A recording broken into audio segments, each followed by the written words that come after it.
Molt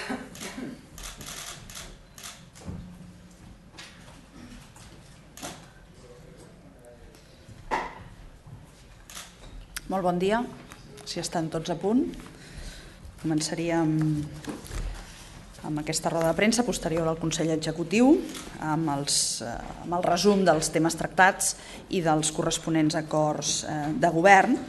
En primer terme, voldria fer-los avinent que el govern ha analitzat el seguiment de la resolució sobre la situació d'emergència social, que deriva, com saben, del ple monogràfic que es va realitzar al Parlament de Catalunya sobre la reactivació econòmica, gestió pública i necessitat d'una resposta institucional davant la situació d'emergència social, i constata que el 75% dels acords ja s'estan aplicant o estan en curs.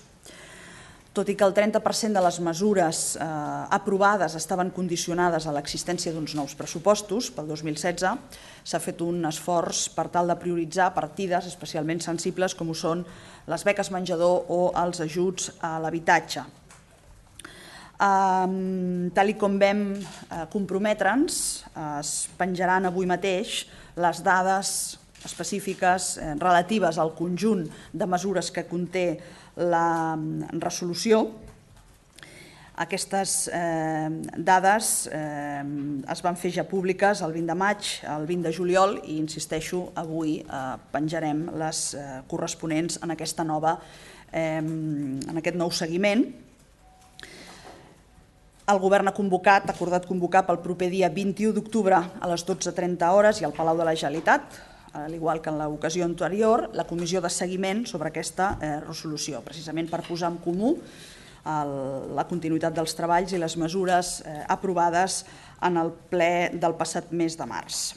Entre les novetats de l'informe d'aquests darrers 2 mesos destacaria el paquet de mesures relacionades amb la pobresa infantil i les necessitats alimentàries, l'aprofitament dels excedents alimentaris, també en l'àmbit de la inclusió i la cohesió social, destacant la signatura dels contractes programa 2016-2019 amb els ens locals, en els quals s'hi han incorporat noves línies de col·laboració en matèria d'accessibilitat, d'associacionisme i voluntariat, igualtat en el treball, polítiques LGTBI i també amb el reforçament de la xarxa de serveis dirigits als infants i als adolescents, especialment els que es troben en situació de vulnerabilitat.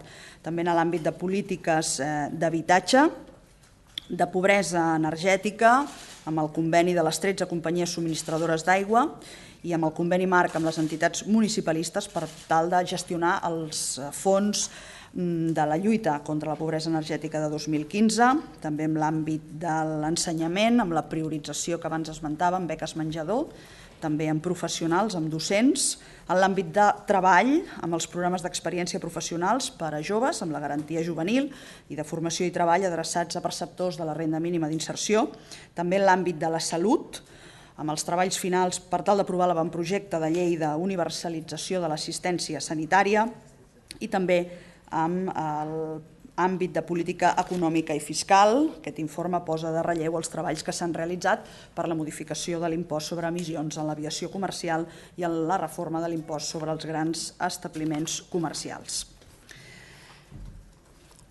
Vull, com hem fet malauradament en altres ocasions, condemnar en nom del govern de la manera més enèrgica l'assassinat a mans de la seva parella la setmana passada d'una dona a Esplugues de Llobregat, la 4ª víctima mortal amb el que portem d'any 2016, i subratllar el ferm compromís del govern amb la lluita des d'una perspectiva política i social amb aquesta xacra. Precisament hem acordat avui a govern l'impuls de 2 instruments que desenvolupen i despleguen la Llei d'Igualtat Efectiva entre Homes i Dones aprovada al Parlament de Catalunya a l'anterior legislatura. M'estic referint concretament a l'impuls de l'Observatori de la Igualtat de Gènere, que s'integrarà en el Centre d'Estudis, Recerca i Capacitació sobre la Violència Masclista. Aquest observatori assessorarà el govern i treballarà dades, estadístiques i recerques científiques sobre les desigualtats entre dones i homes amb la intenció de millorar les decisions, la planificació i l'avaluació de les polítiques públiques des d'una perspectiva de gènere. També el Govern reforçarà la Comissió Interdepartamental per la Igualtat Efectiva de Dones i Homes i la dotarà d'un òrgan que analitzarà els casos d'homicidi per violència masclista. Un nou pas en aquest sentit per lluitar, com deia, contra aquesta xacra i per afavorir la igualtat entre dones i homes. De la mateixa manera, el Govern aprovarà anualment l'informe d'execució de la transversalitat de la perspectiva de gènere a l'administració de la Generalitat. Pel que fa als dos òrgans que els he citat, el seu disseny, des d'un punt de vista institucional, segueixen els principis de les administracions obertes i relacionals. Poden ser-ne convocades persones que no en siguin membres, a banda, per descomptat, de tots aquells membres dels diferents departaments del Govern de la Generalitat, que són tots implicats en la lluita contra la violència masclista. De la mateixa manera, es crearan grups de treball, que poden ser temporals o permanents, a partir d'aquells departaments que manifestin la seva voluntat de liderar-los i de participar-hi. Recordar que el Govern de Catalunya està compromès amb l'objectiu establert per les Nacions Unides d'assolir la igualtat entre homes i dones, i en aquest sentit volem millorar l'impacte que les diferents polítiques públiques tenen en aquesta matèria: educació, salut, des d'una perspectiva de la seguretat i la màxima coordinació possible. El Govern destina més d'1 milió d'euros per millorar la genètica forestal. Aquest projecte, que es portarà a terme a través de l'empresa pública Forestal Catalana, servirà per potenciar accions en matèria de conservació genètica a través de la recerca i l'obtenció de material forestal de reproducció propi del territori català, per tal de millorar els recursos forestals del país i poder oferir nous productes al sector. El Govern ha autoritzat també despeses per un import total d'1 milió d'euros per atendre la convocatòria 2017 d'ajuts per incentivar la recerca aplicada en matèria de producció agroalimentària ecològica, uns ajuts que volen contribuir a generar el coneixement necessari per desenvolupar tècniques de producció agroalimentària ecològica. El Govern ha concedit els guardons en reconeixement a actuacions a favor del sector pesquer català 2016. Concretament, la medalla de la pesca l'any 2016 serà atorgada a 3 dones, concretament Carmeta Barberà, Isabel Comí, Maribel Cera, xarxaire, armadora de port i marinera en actiu, respectivament. La medalla de la pesca catalana 2016 correspondrà a Miquel Martí Lambric, llicenciat en Història per la Universitat Autònoma de Barcelona i director del Museu de Pesca des de 1991, i la placa de la pesca catalana, que es concedirà a Repsol per la seva activitat en els ports, i el programa Meteor Mauri de Catalunya Ràdio, com saben, un magazín radiofònic que és el nexe d'unió de diferents seccions relacionades amb el món del mar i pesquer. Aquests serien els temes tractats i els acords de govern aprovats avui, i ara, com és habitual, resto a la seva disposició.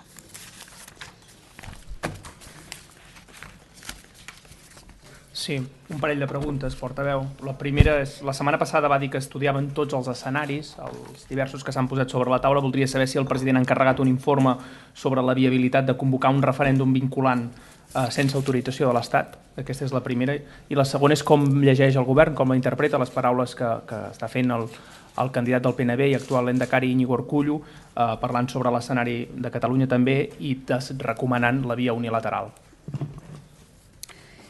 Bé, en primer lloc, no hi ha absolutament cap novetat al respecte. El govern analitza i està obert a continuar-ho fent tots els escenaris que es plantegin en relació al full de ruta i que contemplin el mateix objectiu que persegueix el full de ruta i amb aquestes mateixes característiques que tantes i tantes vegades hem comentat i m'han sentit dir sobre la culminació del procés, que té a veure amb que es tracti d'un instrument que sigui homologable internacionalment, que ofereixi les màximes garanties jurídiques, etc. És obvi, és legítim i crec que és necessari que mantinguem aquesta actitud d'anàlisi i d'estar oberts a escoltar tothom que tingui alguna proposta a fer en aquest sentit. Això és tot. En segon lloc, i pel que fa a les declaracions d'Íñigo Urkullu, les acollim amb el màxim respecte, com no pot ser d'una altra manera. Vull recordar també les reflexions que hem fet moltes vegades sobre el terme unilateral. Hem estat plantejant la necessitat d'una solució acordada i de poder configurar un instrument acordat amb l'Estat, i la unilateralitat que hem vist fins ara únicament és per part de l'Estat espanyol, que es nega amb rodó ni tan sols parlar o abordar qualsevol d'aquestes qüestions. Dit això, és evident que la realitat en aquests moments política i social del País Basc i de Catalunya és sensiblement diferent.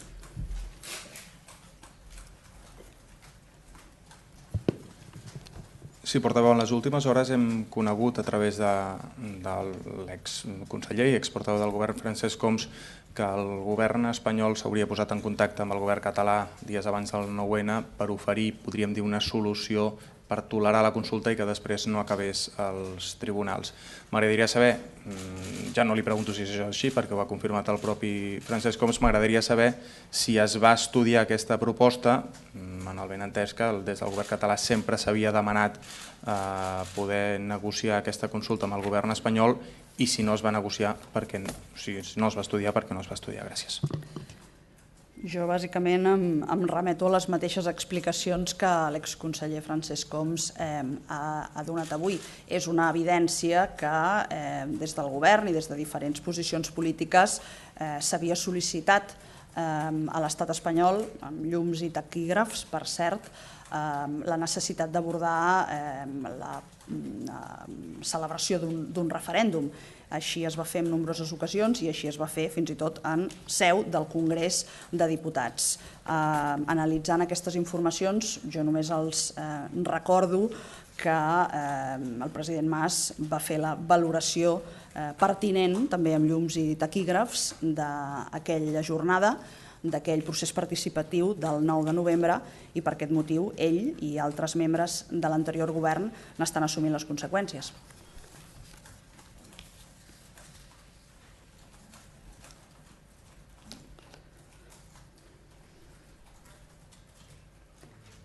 Què més?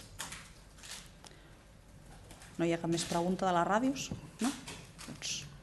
Sí, gràcies. Jo li volia preguntar, l'última resposta que ha donat no m'ha quedat clar, per tant, si em permet, li preguntaré d'una altra manera.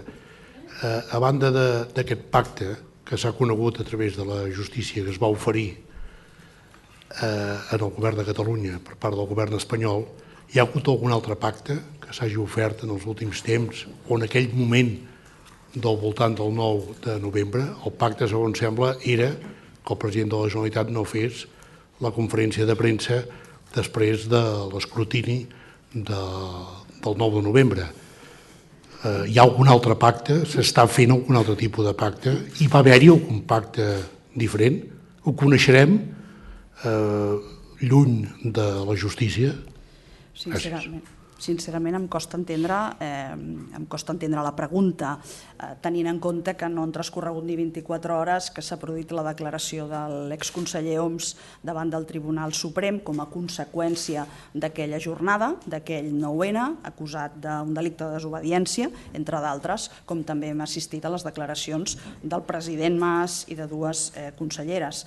No hi va haver cap pacte, i si el pacte consistia, com vostè ara ha relatat, i jo abans també he fet referència a la condició de que el president Mas no fes una valoració al vespre del 9-N sobre la participació i els resultats del procés participatiu, doncs em remeto simplement al que va succeir, als fets concrets, que és a les diferents valoracions que va fer la vicepresidenta Ortega i a la presència també en aquest acte del propi president Mas. Parlar de pacte per part del govern de l'Estat a mi no deixa de sorprendre'm quan tantes i tantes vegades, insisteixo, s'han fet oferiments, no només de diàleg, no només de seure al voltant de la taula, en termes genèrics, sinó propostes ben concretes com la que va portar aquell 8 d'abril a demanar formalment al Congrés de Diputats el traspàs de la competència amb un referèndum. Per tant, crec que és molt generós parlar en termes de pacte d'un govern de l'Estat que sempre s'ha mantingut amb la negativa, i no només això, sinó que, com és sabut, després ha iniciat accions penals per la via de la Fiscalia General de l'Estat contra el president Mas i 3 consellers. Per tant, perdoni que insisteixi, no hi va haver-hi pacte, no hi va haver-hi cap oferiment, no hi va haver-hi res. Em remeto als fets que van succeir aquell 9 de novembre, a la sortida del president Mas a fer la valoració del 9 de novembre i a tots els episodis basats en la judicialització d'aquest tema que s'han produït a continuació fins a data d'avui, fins a data d'ahir, insisteixo, fa tan sols 24 hores. Sí. Consellera, m'agradaria si pogués fer una valoració sobre la trobada que van tenir el president Puigdemont amb el president de la Comunitat Valenciana. Si aquest és un primer pas per poder parlar amb altres comunitats i aquest contacte, si només s'ha fet amb la Comunitat Valenciana i si creuen que això obrirà un pas pel tema del corredor mediterrani. Si aquestes relacions que havien estat molt gelades passen a un millor terme. Gràcies. Bé, la valoració que en fem és altament positiva, com ahir mateix amb les diferents declaracions que vam poder sentir tant per part del president Puigdemont com pel president Ximo Puig es va poder perfectament inferir. Suposa l'entrada en un nou marc de relacions que contempla reunions bilaterals de seguiment entre els dos executius cada 6 mesos. S'ha fet en repàs d'acords que ja havien estat àmpliament treballats, com per exemple la reciprocitat immediata entre la Televisió de Catalunya i la nova Televisió Valenciana quan aquesta es posi en marxa. També, i aquest és un aspecte prioritari i essencial, que és l'impuls definitiu de totes aquelles infraestructures que representa el corredor mediterrani, amb una comissió tècnica permanent de tots dos governs per fer el seguiment real i sobre el terreny de les obres de la infraestructura. Per tant, com a conclusions, destacaríem l'exigència al Ministeri de Foment d'aquest corredor connectat a la resta de territoris. La concreció, per tant, es demana a l'Estat de la configuració tècnica d'aquesta infraestructura i, en definitiva, una apel·lació clara al govern de l'Estat, una vegada més, però crec que molt reforçada amb aquesta trobada entre els dos governs, però també a partir de la presència dels grups parlamentaris, de la societat civil, és a dir, cambres de comerç, empreses, etc., que per avançar cap a una economia el més pròspera possible no es pot governar des de l'estat espanyol d'esquenes al Mediterrani, per tant, d'esquenes a una infraestructura que és absolutament imprescindible des d'un punt de vista de competitivitat, com és el corredor mediterrani. Per tant, valoració molt positiva, inici d'una etapa amb unes relacions molt més estretes i molt més coordinades i una apel·lació molt directa al govern de l'Estat en relació a aquesta infraestructura com és el corredor del Mediterrani. Sí. No ha acabat. Perdó.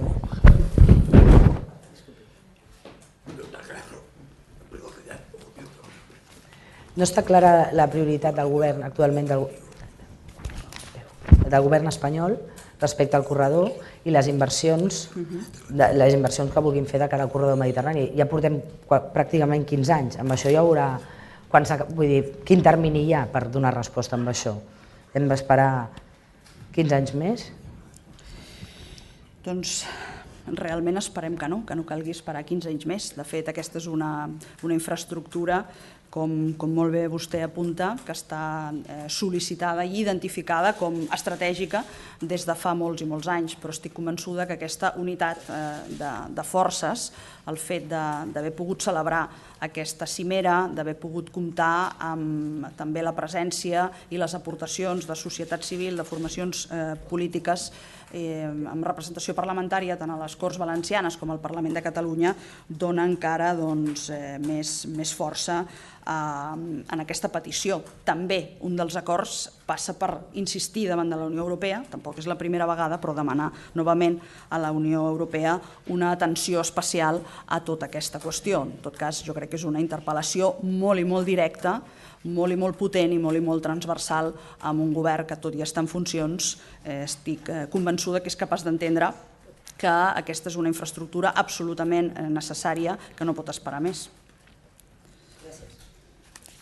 Consellera, però si hem de ser independents en un any, per què demanen el corredor mediterrani? És a dir, tampoc entenc que el president digui no es pot governar d'esquena al Mediterrani si marxem, si hem passat pantalles i totes aquestes coses. Doncs sento discrepar, però jo ho entenc perfectament perquè estem parlant d'una infraestructura que ens connecta encara millor amb Europa i hi ha tot un seguit de sectors productius que requereixen, i ho han reiterat d'indubtables ocasions, inversions estrangeres, grans multinacionals, però també empreses mitjanes i petites de Catalunya i de tot l'arc mediterrani que requereixen d'aquest corredor mediterrani. Per tant, amb clau del procés que estem vivint, però amb clau d'una Europa a la que pertanyem i per descomptat continuarem pertanyent, aquesta és una infraestructura necessària.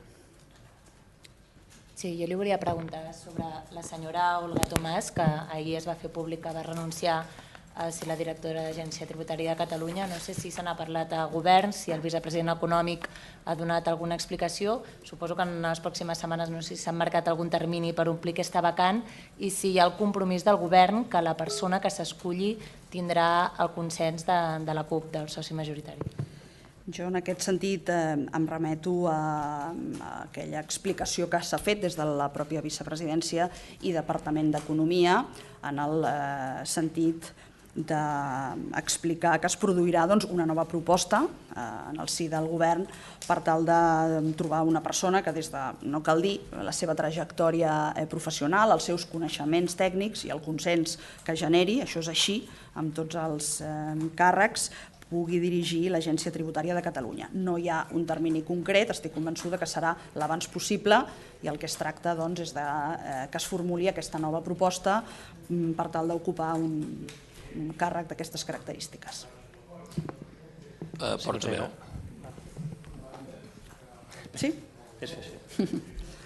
Vostès mateixos. Molt bé, doncs dues preguntes, portaveu. Una relacionada amb aquesta última, és a dir, en quin punt estan les negociacions entre el govern i la CUP pel que fa als pressupostos del 2017? I segona qüestió, l'estratègia endegada pel Departament de Salut de recuperar pel sector públic serveis que en el seu moment havien estat derivats al sector privat, com ha passat recentment amb la Clínica del Vallès de Sabadell, per exemple, si això és compartit pel conjunt del govern, en la mesura que quan es va fer això el govern era només de Convergència o de Convergència i Unió i ara és de Convergència i Esquerra. Molt bé. Pel que fa a les negociacions, com ja hem explicat en altres ocasions, existeixen lògicament converses entre el govern, entre el Departament d'Economia i la CUP per tal d'abordar el marc dels propers pressupostos.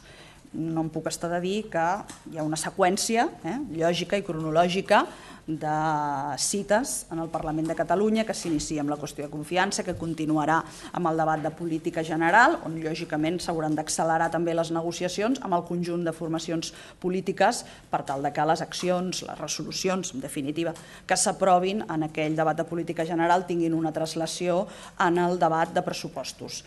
Per tant, jo diria que s'estan desenvolupant aquestes converses amb tota normalitat, com també el conjunt del govern estem treballant internament amb la formulació de la proposta del projecte, que haurà de validar posteriorment el govern i que s'haurà de portar al Parlament de Catalunya per la seva tramitació.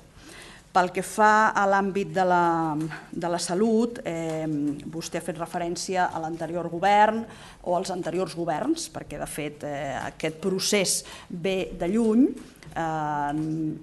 però vull posar sobre la taula que les circumstàncies són lleugerament diferents del que en aquell moment, en l'etapa del segon tripartit, es va valorar com una opció positiva i necessària el fet d'integrar dins el sistema sanitari públic determinades institucions pel que fa a la prestació del servei, en aquest sentit, del servei sanitari. Aquesta recuperació paulatina, efectivament, es va iniciar ja a les acaballes de l'anterior legislatura i s'ha començat a desenvolupar. Són processos lents, com ho va ser l'inicial. Són processos lents que, per tant, traspassen, en aquest cas ha traspassat d'una legislatura a l'altra, i evidentment que no es tracta d'una qüestió de comoditat o no, forma part del pla de govern, per tant, hi estem compromesos com a govern, i com molt bé ha explicat en diferents ocasions i també en el Parlament de Catalunya el conseller Comín, la prioritat és la de poder proporcionar el millor servei possible al conjunt de la ciutadania, salvaguardar els drets laborals dels professionals de la sanitat i tot això fer-ho amb diàleg tant amb els propis centres com, per descomptat, també amb els territoris, per tant, amb els ajuntaments on radiquen aquests centres de salut. Sí, volia un aclariment sobre el tema de les paraules d'aquest matí del senyor Homs. M'ha quedat clar que no hi va haver pacte, però el que volia saber és si aquesta oferta que va arribar d'un intermediari es va valorar en el govern i es va decidir no fer cas i fer la roda de premsa, si això es va debatre en el govern de llavors. Vostè ja sap el que li contestaré, i és que les deliberacions que tenim en el govern són privades, no són públiques i per tant no s'expliquen. Però en tot cas jo no recordo cap mena de pacte que es produís en aquesta matèria i en aquestes circumstàncies i insisteixo, em remeto a la tarda i al vespre del 9 de novembre a la compareixença que el president Mas va oferir al conjunt de mitjans nacionals i internacionals per valorar el 9 de novembre. Per tant, crec que això, aquesta imatge, que tots vostès i jo també recordem, desmenteix aquesta situació. I per altra banda, insisteixo també en les conseqüències que tot allò ha comportat a diferents membres del govern del president Mas. Sí, portaveu. A principis d'aquest mes crec que el president es va reunir amb la CUP per preparar la qüestió de confiança. A mi m'agradaria saber si s'ha mantingut alguna altra reunió amb la CUP o si està previst abans del pròxim dia 28. I després si el president té previst preparar aquesta qüestió de confiança també amb el vicepresident econòmic, l'Oriol Junqueras. Gràcies. Doncs jo diria sí a tot, és a dir, lògicament contactes en la CUP n'hi ha hagut i en continuarà havent, no en relació a la qüestió de confiança, com hem dit tantes vegades, però sí en relació al debat de política general i als pressupostos. Fa un moment també li explicava a un dels seus companys. I per altra banda també és obvi que la preparació del contingut de la qüestió de confiança és compartit amb el vicepresident en els contactes que tenen habitualment i en el si del govern en el seu conjunt.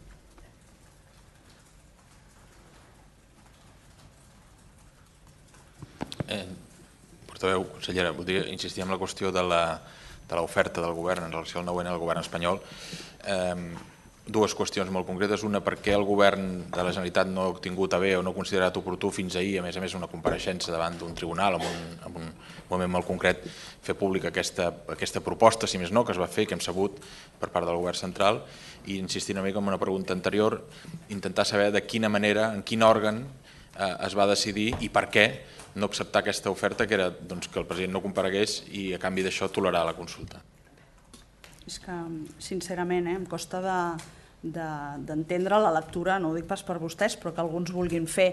Estàvem davant d'una situació com la que es va viure el 9N, davant d'una resolució del Tribunal Constitucional, de la que es va demanar un aclariment perquè era difícilment interpretable el que es demanava a través d'aquella resolució del Tribunal Constitucional i un procés que estava absolutament en marxa i que va ser, com saben perfectament, liderat i culminat per voluntaris. Per tant, no entenc els termes d'una oferta que a més es sustenti amb la petició que el president Mas, en aquell cas, no fes una valoració de la diada que es va produir i del resultat i del grau de participació, quan els fets desmenteixen exactament aquest relat, perquè el president Mas va sortir, va comparèixer, va fer una valoració del procés participatiu del 9 de novembre amb tots els ets i uts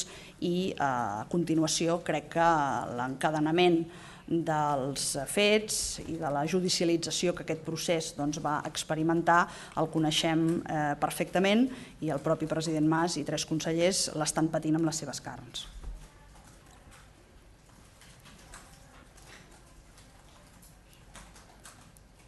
Què més?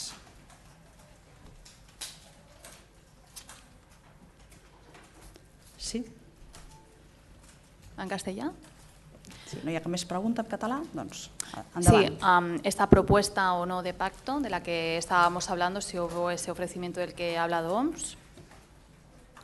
Si por pacto nos referimos a que el presidente Mas no saliera a hacer una valoración de la jornada del 9 de noviembre, me remito al hecho de que el presidente Mas compareció, acompañado de la vicepresidenta Joana Ortega, a hacer una valoración extensa ante los medios nacionales e internacionales de todo lo que había acontecido en aquel día. Y me remito también a las consecuencias desde una perspectiva jurídica que tuvo esa jornada y ese proceso participativo que el presidente Mas y 3 miembros más de su gobierno están experimentando en sus propias carnes.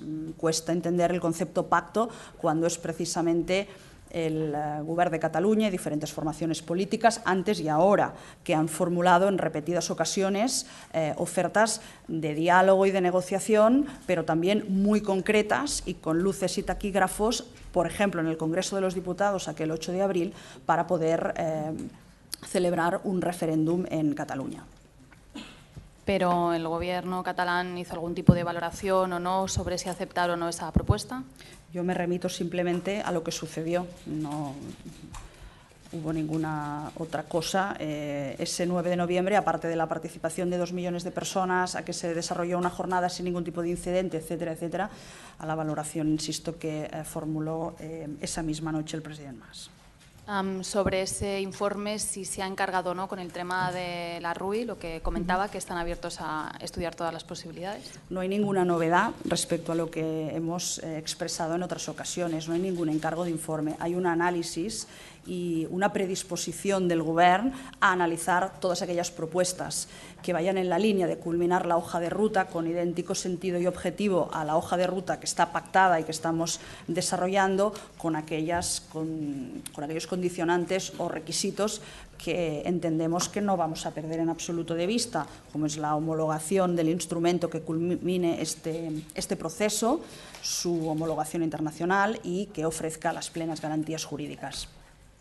Sobre las palabras de Urkullu y también las de Otegi, que ha dicho que un Junts pel Sí a la vasca triunfaría en las elecciones. Bueno, en relación al Lehendakari, el máximo respeto por sus declaraciones y por su planteamiento, poniendo de manifiesto que la realidad política y social entre Euskadi y Cataluña es sensiblemente diferente, pero ya que hablamos de unilateralidad, recordar que, una vez más, precisamente por parte de este Gobierno, por parte de los grupos parlamentarios que dan apoyo a este Gobierno, se han formulado en numerosísimas ocasiones la demanda de un acuerdo con el Estado para celebrar un referéndum, por ejemplo, y para dialogar y negociar en relación al proceso político que vive Cataluña. Y hasta el momento, la única unilateralidad que hemos percibido, y vaya como la hemos percibido, es la del Gobierno del Estado, la del Gobierno del Partido Popular.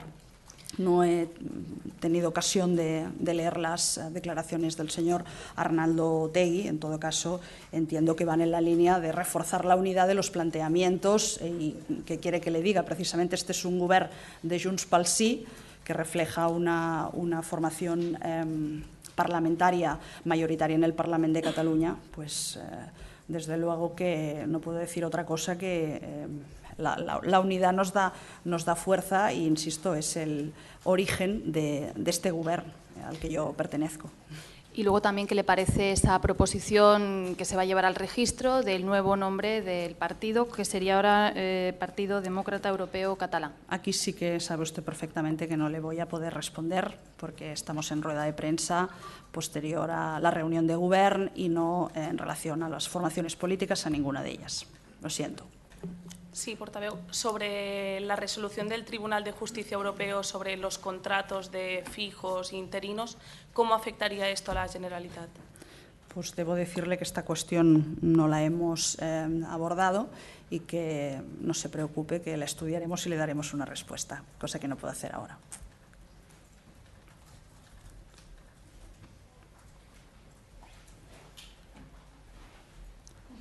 Hi ha alguna qüestió més? No? Doncs moltes gràcies i si no hi ha res més, fins dimarts que ve. Exacte.